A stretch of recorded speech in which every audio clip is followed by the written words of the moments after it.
Hello बच्चों, let's see the question. Power dissipated in LCR series circuit connected to an AC source of EMF E. तो आपको LCR circuit के power dissipation की बात करनी है, तो ऑप्शन है E square R upon R square plus L omega minus one upon C omega का whole square.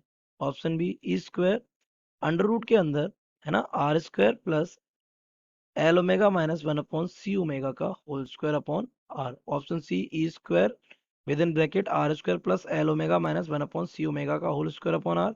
And option D E square R upon R square plus L omega minus one upon C omega का whole square within the root. तो let's see the key concept of this question. The key concept of this question is बेटा, सबसे पहले आप समझ लीजिए कि जो पावर डिसिपेशन होता है किसी भी सर्किट का वो क्या होता है। तो पावर डिसिपेशन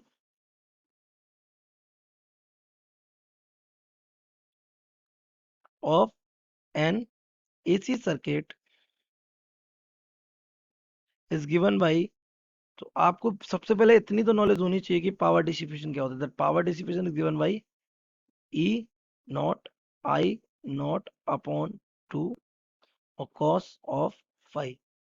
क्या हो जाएगा? कॉस फाइव हो जाएगा, है ना। और वी कैन से अगर हम आरएमएस में लिखेंगे तो this will become power is equals to E I cos five. Simply this is the power, ये आरएमएस, ये भी क्या आरएमएस। तो ये आपका पावर डिसिपेशन हो जाता है। इसके अलावा अगर हम दूसरे कॉन्सेप्ट की बात करें तो फॉर एन एलसीआर सर्किट, तो आप अपने ऑप्शन को ध्यान से देखो, आपके किसी भी ऑप्शन में आई नहीं लाई कर रहा है। तो आई लाई नहीं कर रहा तो सबसे पहले आई को गायब करेंगे। तो हमारा जो आई हो जाएगा that I R M S will be given by, ये हो जाएगा E R M S upon Z, जहाँ जेड क्या है? Impedance of LCR circuit. तो अगर हम यहाँ पे E R M S upon Z put करेंगे तो our power will become E. हमारे लिए जो पावर ईएमएफ कितना है? ई है ना। तो डायरेक्ट हम यहाँ पे ई लिख देते हैं। तो इसके लिए भी क्या हो जाएगा? ई अपॉन जेड और कॉस फाई। इतना क्लियर हुआ? इसको यहीं रोक देते हैं। इसके बाद देखिए कॉस फाई के लिए एक चीज नोटिस करिए। आपने इम्पीडेंस ट्राइंगल सुना होगा या पढ़ा भी होगा आपने, impedance triangle for LCR circuit. अब एलसीआर सर्किट के लिए इम्पीडेंस ट्राइंगल क्या है? तो देखिए एक हमारे पास राइट एंगल ट्राइंगल होता है, इसका एक एंगल होता है क्या? फाई। दिस एंगल मान लिया क्या? ये फाई है। तो इसमें ये हमारा इम्पीडेंस क्या होता था? XL minus XC. ये हमारा क्या होता है? रेजिस्टेंस आर की साइड होती है, तो ये हमारा बन जाता है जेड। तो ये हमारा कॉस फाई है ना। तो यहाँ से अगर हम जेड की बात करते हैं जेड आ जाएगा Z square is equals to, देखो हाइपोटेन्यूस हो गया ये और ये परपेंडिकुलर हो गया, बेस हो गया। तो जेड स्क्वायर इक्वल हो जाएगा अंडर रूट के अंदर R square plus XL minus XC का होल स्क्वायर। जेड इक्वल हो गया, क्योंकि जेड स्क्वायर से स्क्वायर हट ही जाएगा, यहाँ से जेड इक्वल आ जाएगा।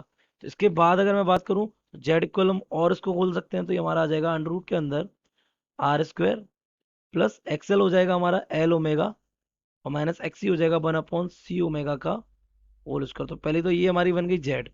इसके अलावा अगर मैं कॉस फाई की बात करूं, क्योंकि आप ध्यान से देखो इसमें एक तो हमारा क्या था? जेड आ रहा था, एक आ रहा था cos phi.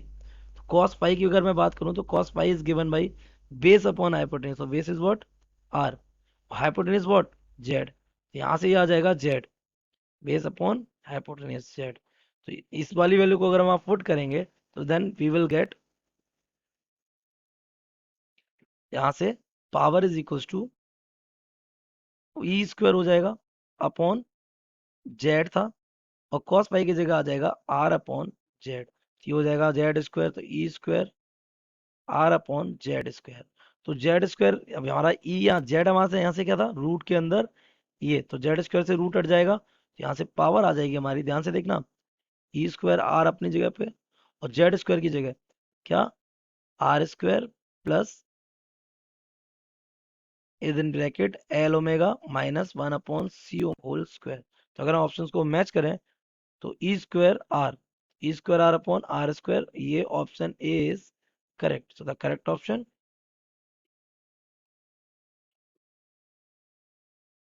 A. I hope You have understood it well. Best of luck.